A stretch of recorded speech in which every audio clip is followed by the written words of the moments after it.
When you off the light, so many things can go wrong. People are having sex whether you like it or not. Do not be jumping from one vagina willingly. They're not using protection. For a woman, you need to be able to give good oral sex. Women actually have the potential to enjoy sex more than men. If you're able to tap into her brain, her imagination will do the rest. A squirter has an average of 15 to 20 orgasms within that time frame. God damn. What's the ideal duration for sex? Time is funny. Hello lovely people, welcome back to the channel once again. The name still remains Aswaja. I'm pretty sure that today's conversation is going to be so much interesting and you're going to enjoy from the beginning to the end, because I have with me today one very energetic lady in the city of Tamale. She goes by the name Kenny Mama. Stick and stay, I'll be right back. Just North Talk Show.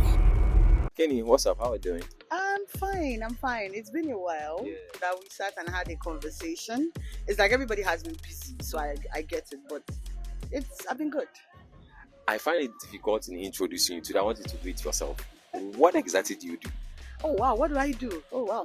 I do a lot of things, but my primary occupation for now is I am a gender and social inclusion officer for an NGO in Tamale here.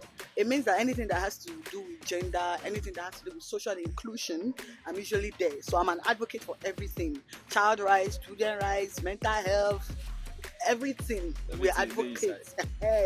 We are there. As long as I have a fair grasp of what it's about and I can be in that space and communicate efficiently, the job is done. Alright, the first time I met you, we were discussing about sex related stuff. You told me about you being a sex therapist as well.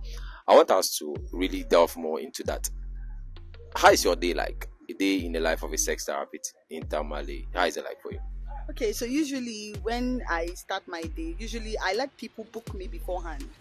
So if we are going to have a session, I let you know maybe 2 days or 3 days prior to the time you've booked, and I let you know that okay, so this is the time that I have. I usually charge by hour. So if you're going to talk to me for maybe 3 to 4 hours, I usually give a discount.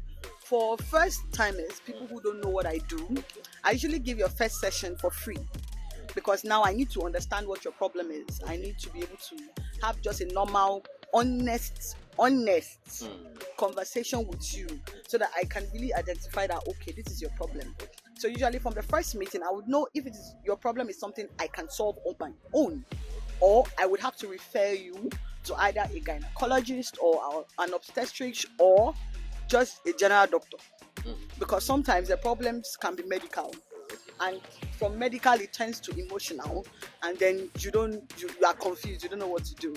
And funny enough, most of the time I usually deal with issues relating to fetishes. We have different types of fetishes. We have those who have the leg fetish, the nail fetish, the hair fetish, and then we have the ones that are family fetishes.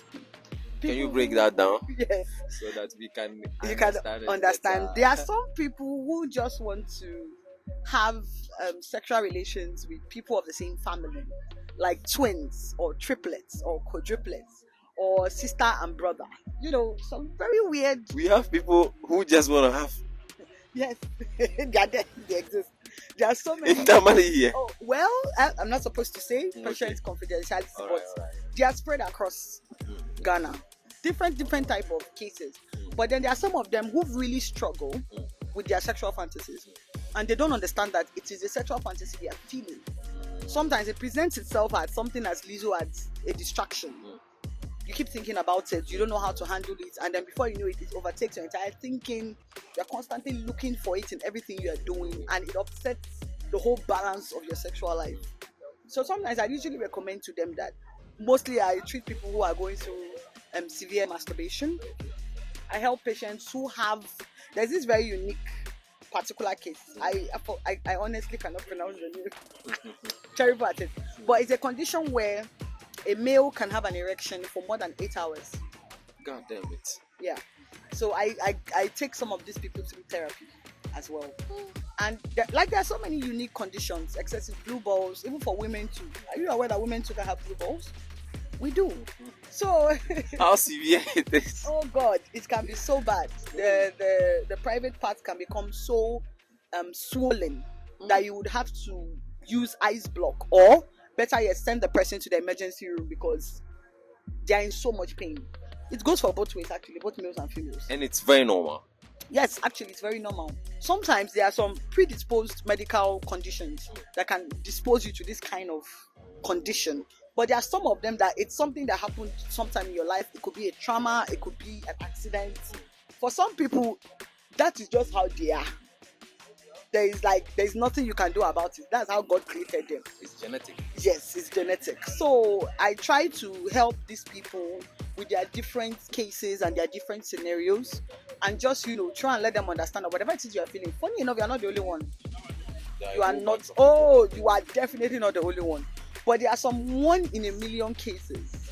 You are like, hey, how am I supposed to help you? This one, it be critical. This one, how am I supposed to help you? But I still try and find a way around the situation and let them feel extremely comfortable that you are able to communicate whatever it is that you're going through. I think one of the ones I have encountered that is very rare and very interesting is a pedophile admitting to the fact that he or she is a pedophile and they need help. Yes, I'm sure our viewers would like to know what the meaning of pedophilia is. Pedophilia is the situation where you have sexual attraction or you develop sexual feelings for somebody or an individual below the age of 16 years. It could be 2 years, it could be 6 months, it could be 5 years. The feeling would just come from nowhere, and it kind of acts like a possessed spirit. So at some point, we started classifying it as spiritual. Maybe yes, in village people they do. That was the first way we started until science came. They started explaining, and they actually classify it now as a mental disorder. Yes, it's part of the mental disorders because it just doesn't make sense why you should be attracted to somebody who has no development whatsoever. The person has not gone through any form of hormonal changes, but you are attracted to the person. So there was one in confidential before actually the individual had not done anything yet, but the thoughts had started coming, and the person would describe it as something like it would just be whispering in your ear, like, oh, do it. If you do it, nobody will know. Abi is a child. Oh, the child will not say anything. You just threaten the child and the child will keep quiet. And you do it only once. You just do it once and you not do it again. I remember I was like, oh, I'm so sorry, dear. Only once? No. You will do it, you will like it, you do it again. You will do it, you will like it, you will do it again. That's how it works. That's how addiction works. If your first attempt goes through successfully, your confidence level will skyrocket. You wouldn't understand where it's coming from. All right, so you go on social media nowadays, and it's like there's this drug for this, there's this drug for that. If you want to last longer, if you want to do this, if you want to do that. Who is a 2 minutes man, and is it a problem? Okay, so I feel like at some point we need to actually have this conversation properly. No emotions, no back and forth, no fighting. Just have a genuine conversation. Let me first address the males who would be watching. There is nothing like 2 minutes or 1 minute or 15 seconds or 3 hours. It doesn't matter what you are. The first round is supposed to be short. So what's the ideal duration for sex? For the first round, the first one, usually it depends on you, the individual, your mood. There's this thing where we call it overexcitement, where you really, really like this girl. Like, you really, really like this girl. You have planned everything, you've done everything is right. The situation is perfect. Trust me, immediately she enters like this, bam, man come. Literal seconds. So it depends on the eagerness. Thank you. So if you are not careful, your eagerness will spoil your hair. It will disgrace you, rough. Now you think, oh, you are eager. It will not even get up. There are some cases it won't get. I remember there was one that he called me in the middle, like he had done the first one. Oh, everything was fine. They were trying to cut this thing, don't get up. Hey, your man had to enter bathroom, start the call. I said, Kenny, please don't mind me. I said, explain, calm down, explain. Then he explained even the circumstances, the situation. I'm like, trust me, you're done. It's not gonna get no, it won't get up. He was doing it in a hurry. He had been chasing the girl for a long time. He finally got her. The first round didn't last up to even 3 seconds. And he was trying to prove a point. So he wanted to get it up and it wasn't minding him. And I'm like, yeah, that's how it is. Sex is not a situation where you have to do it in a hurry. That's how it works. So it's not like a race or it be match. Sometimes you hear the guy saying that, Charlie, I get match. And I'm like, which match? Why you they go play? When we stop thinking of sex in that, it now changes the whole entire conversation. Because it means you at least care about the person you are coming to hammer or whatever lingua franca you want to use it for. You actually care about what the person will feel and how the person will react to whatever it is you're doing to the person. So a lot of the times, the conversation around sex is more of, I have something to prove. Yes, I want to show. And I'm like, women don't have time for that. They already know that you won't do shit because you will not pay attention to my needs. Even if I won't try to tell you what to do, you immediately tag me as rotten or bad or sport. I remember I was having a conversation one time with Tamale. We're just around where we're going to do an initiative. And I hear this guy tell that, he just says it like, oh, in Tamale here, 99% of the girls are bad. And I'm like, what is your classification of bad? Because they know about sex. That's why they are bad.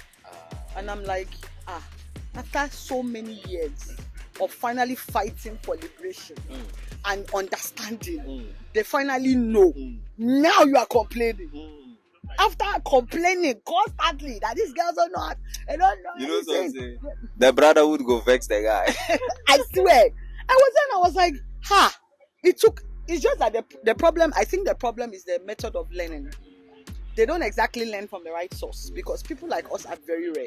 People who do sex therapy as even a hobby. Because for me now, it's a hobby. It's not a profession. Because I tried looking for courses I could do. I only got sexology, but it wasn't as in-depth as already what I was already doing. What I was already doing does not exist. So it means even if I wanted more knowledge, it means I'll have to go back to school, study psychology, now finish that one, now try and see if I can specify. Look at all that time that I would have to put into even getting certified. So it got to a point we started having the conversation of, so as a sex therapist, do you even need a certificate to be able to give that type of therapy? But then, I spoke to a few psychologists and psychiatrists like, Kenny, if you can do it, do it.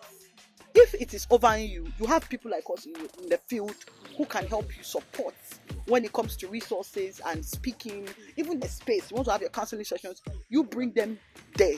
I was so excited because it means that now, to some extent, they've given me legitimacy. They've given me transparency. They've given me accountability. That you know for a fact that your matter is not going to go somewhere or somebody will hear or that thing. No, it is strictly confidential and we'll be able to give help. So just to clarify, a lot of the examples I gave, even though they are real life stories, I have to talk about them because a lot of people are not even aware that issues like this even exist. We're in an environment where everybody prefers to do things in secret. We just forgetting that when you off the lights, so many things can go wrong. The environment, the ambience, the situation, the exposure to anything or anything at all during the sexual act, it's so vital to the process that even the tiniest thing can make the whole thing go wrong. So Kenny, from your explanation, you mean there's absolutely nothing like 2 minutes, man, 5 seconds? No. For the first, honestly. So where is this narrative coming from? Have you actually sat down? No, it is from the over-eagerness you get. When you are over-eager, you are over-excited and like you really want to prove yourself. And that's when they resort to taking the aphrodisiacs. Because they don't want that to happen. I've actually seen people, advertise some of these aphrodisiacs with those taglines. Honestly. 2 minutes, man, they ended. They work. But of course, everything comes with a side effect. Everything comes with a consequence. There are some natural aphrodisiacs that I have even sold. For example, Gorontula. There's one, Kingsman Candy. Ooh. The testimonies I've gotten. Kingsman Candy. The testimonies I have gotten from that one. My man, Suleiman, will get him one. Why are you mentioning his name? I'm mentioning his name because I think he will need one. He's a 2 minutes guy.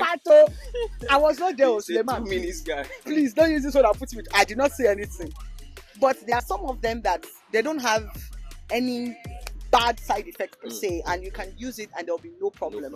But we also try to advise that if you know you are having problem with stamina, There's so many other solutions. Exercise regularly, gym regularly, check your. You see that there's a huge difference. Okay. If you even need any support, we prefer the natural one: ginseng, neem, moringa, bananas, tiger nuts, what's it called? What's the name of this? Dates. Oh, we have so much natural resources around us that we can use to boost your stability as a man. We don't need any medication. Now, Kenny, let's look at the secret to great sex. Let's explore more. How do you start? How do you start? Where do you start from? You see the problem, They will say we cannot be having this conversation because neither of us are married. But the reality of the matter is that people are having sex whether you like it or not. And if we keep tittering around the conversation, talking about the fact that we're not supposed to be encouraging extramarital affairs, and we're not supposed to be encouraging sexual whatever it is that we are encouraging. I'm sorry, people are going to fuck whether you like it or not. They will do things. So it is even better that you are learning it from the right source. And of course, the first step to great sex is goddamn have a goddamn protection. Have condom. No condom, no sex. No condom, no match. Because now, are you aware we have what we call drug resistance gonorrhea? No. So it means if you have the gonorrhea, you are going to die with it like HIV. Goddamn. Yes. And that one, they showed me pictures of the progress of when the gonorrhea starts, and it should be too graphic for me to explain, but I don't pray it on my worst enemy. I swear I prefer to be lactose intolerant than have drug-resistant gonorrhea. Drug-resistant gonorrhea. Look, the name itself is like the drug crown. We go take some. No, it will not work. So the only thing you can do is manage it. And that kind of person too, you can't even look. You pay the amount of pain you'll be in. You will not even be thinking of sex. So just know that your sex life is officially over. So that is the symptoms just like the normal gonorrhea symptoms? Yes, but they will stay longer. They'll be more intense, and they will graduate to other things like blindness, paralysis, stroke, death, of course. Even a complete amputation of the organ. If you're a male, the dick just falls off at some point. It will shrink like tissue. As I said, I don't want to. It's graphic. It's bad. It's very, very bad. So how about people who want to go raw? Is it that they're raw? No, so the raw, it is advisable that if you and your partner, let it be somebody that you are dating. We tend to joke too much when it comes to issues like this. Do not be jumping from one vagina willingly. You're not using protection. You're not protecting yourself. At some point, you might think you can get away with it, but don't worry. Time is funny. It will catch up with you at some point. So I think coming from a woman's perspective, that apart from protecting yourself, for a woman, you need to be able to give good oral sex. Yes. Oral sex is extremely important. Are you aware that 99% of African women have never experienced an orgasm in their entire lifetime? Do they even know what orgasm is? Brother, if they knew, you people are in trouble. No orgasm, no crown. No. Who is this gentleman or this woman that we keep talking about? I don't even know. This term orgasm is that feeling you get when you have intense pleasure. You feel it from the top of your head to the top of your. Like there are some people, their own is very weird. There are some they start singing, some they start jumping up and down, some they start vibrating. Like fish. Some people just faint straight up. Yes, it can happen. You can just faint if it's too much. And then the most common one we know, of course, is squirting. They squirt, yes. So a squirter has an average of 15 to 20 orgasms within that time frame. Like it's happening. Yes, 15 to 20 orgasms. Yeah, so you can imagine if she decides to squirt maybe, let's say 4 to 5 times during the entire, she's had over hundreds of orgasms within. So look, for women actually, let's be frank, I'm going to say it so that they know, women actually have the potential to enjoy sex more than men. But the environment we are in, there's no patience, nobody wants to learn. Even if those ones that learn tend to use it as a bargaining chip, because you think you can give good head and you're good at it, then you start becoming an asshole. Which doesn't make sense. Where do we classify head? Head is oral sex. Oral. That's what it is. Yes. So Blowjob. cunnilingus. Yes. So that's what we call. That's a term for cunnilingus and fellatio. That is giving head. So you either give head to a woman or give head to a man. They work both ways. But oral sex system is classified as any sexual acts that you use with your hands, your mouth, or your so your hands and your mouth. Those are the two basic ones. But then they recently added sex toys to oral sex. So when you use a sex toy or a vibrator or a sex toy, it's also a form of oral sex. Since there is no direct penetration, but you are using your hand, so it's actually classified as part of an oral sex. Yes. So usually I've realized now that I've actually come to realize that the sex toy is actually there for our benefits, because we struggle when it comes to orgasm. So it's actually advisable you have a vibrator on hand, so that if you cannot even achieve that amount of pleasure that you want, you can use that as a combination. So I have a few people who do that, and the testimonies I get, the women leave extremely sad. Look, there is no where you are, she'll call you, she'll pay for your transportation, then this one she'll feed you. This one be vibrator will do the job now. No, funny enough, it's not. The vibrator cannot do what you do. The vibrator cannot give warmth. The vibrator cannot give connections. The vibrator will not make you feel. I mean, women like feelings. We like hearing sweet words. We want to feel you. Yeah. The vibrator cannot do that. Yeah. The vibrator just makes sure that she crosses that particular point where she doesn't feel inadequate. Like she doesn't feel like she didn't get anything out of it. That is where the whole sex for money thing came up from. Because they know that you will do, you pound.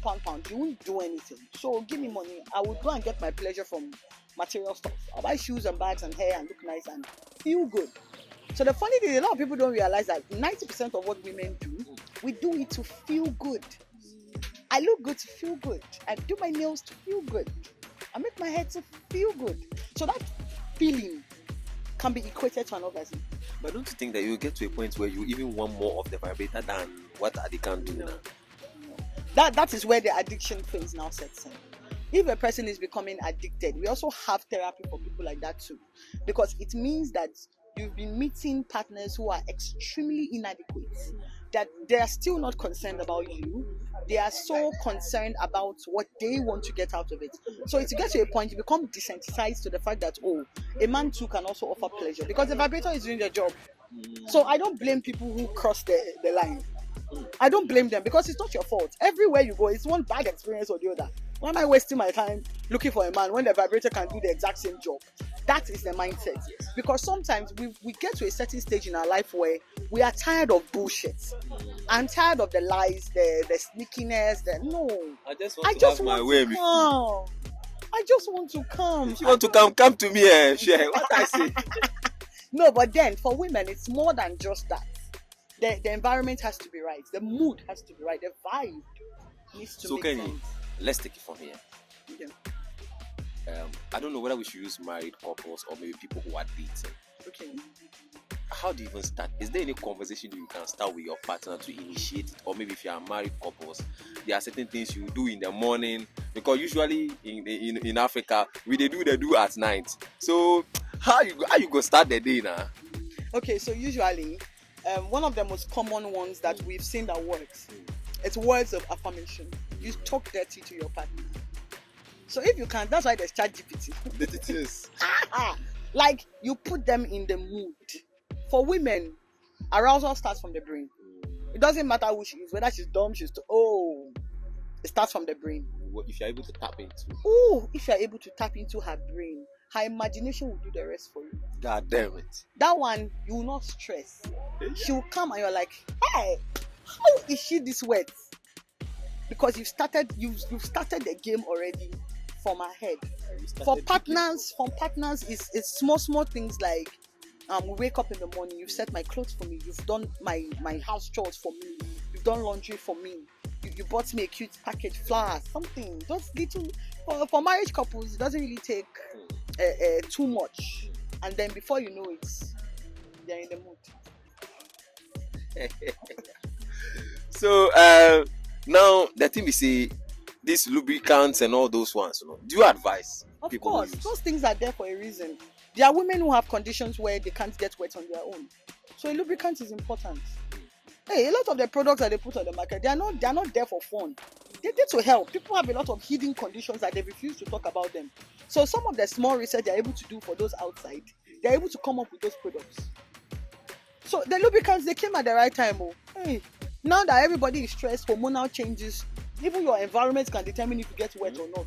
So if there's a lube, thank God, we'll stop using saliva.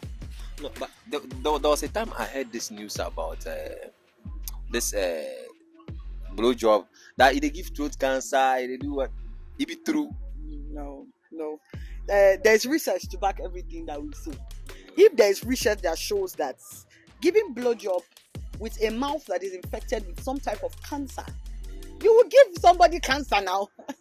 If the mouth self no good, you go transfer them. If the dick no good too, you go transfer them too. Okay. I mean, there has to be a certain condition before something can be transferred. I mean, maybe you probably just said that to scare people from, performing oral sex with people who are dirty. They've seen people who look hygiene zero. God, people can go days without bathing, and it's that same dick that you have not bathed, it's not cleaned. You are putting it in somebody's mouth. Where the box are like 1 week. Even for the women, it's even worse because even for we cry, maybe you open, the smell alone. But them they talk say, if man they give woman head, that one will be hard because that people your own with this or way be way, shall that be good? No. It's different. It's different types. Now the problem is that a lot of you don't pay attention to the female anatomy. So there are people I know in real life. They don't actually know how a vagina looks like, but they've had sex. How can you not see what you're putting your dick in? Oh, but your man, he's in a hurry. So you see the problem. Why are you in a hurry? Look at it. We have the clitoris and we have the vagina itself. Now, where you are supposed to focus on is the clitoris. The clitoris is at the top of the vagina. Yes, so at the top. You will not go anywhere near the secretion or there's an opening. No. You focus on that place alone. Same with the dick too. You focus on the tip. You don't go down, you don't unless you want to use your hands or you want to do something extra. So they will tell you there's a difference between eating pussy and licking pussy. God damn it. There's a very vast difference. So when you eat pussy, that is where you have to go down and literally eat. But if you are just doing the normal oral sex, just a normal one, you focus on the clitoris. That one alone is enough pleasure for her. Yes. I'll get time for us to delve deeper into some of these things, but today I just want Kenny to touch on, finally, what do you have for people of Tamale? I mean, especially the youth, because you see how we they indulge in all these things. So what do you have for us? Okay, so first things first, I would say I think practicing abstinence should come back again, because there are some things that when you open that canker worm, you can't close it again. Now, I recently spoke about rainbow parties at a radio station, and somebody came for me in the comment section, and I'm like, look. In your delusional mind, you think nothing is happening. People are doing crazy stuff for sexual pleasure, and you don't know it. So because you don't know it, must you come up at me and be telling me I'm lying? To the extent of even adding the fact that it was my daughter that told me about it, and I went and heard it again from somewhere else. And I'm like, if I'm hearing it from more than 2 people, please, it has stopped becoming a rumor. It is now becoming the truth. Because some of the things people are doing, sex parties and orgies and things people are doing, please, if you know you are going to engage in any of these things, do it at your own risk. Don't come and add other people to your mistakes. Do what you want. Look, everybody has sexual freedom. Do what you want to do, but just remember to be safe. Because this one, even if I say don't do, you will still go be. That's even the one that will even give you this to go and do. Last question. Would you advise sex education in our schools? Of course. I mean, I was so disappointed they didn't implement the project, but I also understood that there were a lot of controversies when it came to the curriculum. I read the curriculum at some point, and it kind of felt, yes, they hadn't done their research properly. There was so much they hadn't talked about, and I felt like, okay, to some extent, it's okay. But we need to come back to that conversation again. We need to come back and talk about the fact that we need to have like a proper sex education model. So that, because it's obvious that a lot of these parents are still not having a conversation. Why 2025 and they're still afraid to talk about sex with their children? And molestation and defilement keeps happening on a daily basis. So what are we going to do? It means we have to start introducing it from the junior high. Because they are the ones that have even started having sexual relations before they are 16. Yes. And according to the law, that is a crime. Problem they decide. Big problem, because if they catch you, the perpetrator and the perpetratee, all both of you, right, they will arrest you. Those ones that they will send nude, they are streaking nude. A child is streaking you nude, and you too, you will open it. You that send the porn, they will arrest you. You that open the porn, you will be arrested. Because according to the law, that's child pornography. That's what it is. So we are hoping that as time will go, we can have that conversation again. Yeah, sure. Because it is obvious there's a lot of things surrounding it that needs to be discussed. Without that, we are nowhere. All right, thank you so much. I told you already, and I'm sure I wish we could continue, but due to the time. But Kenny will definitely be back here again so that we could touch more on some of these things, because I think it's very, very important that we need to learn. It's part of us. We can't do away with it. Thank you so much for watching.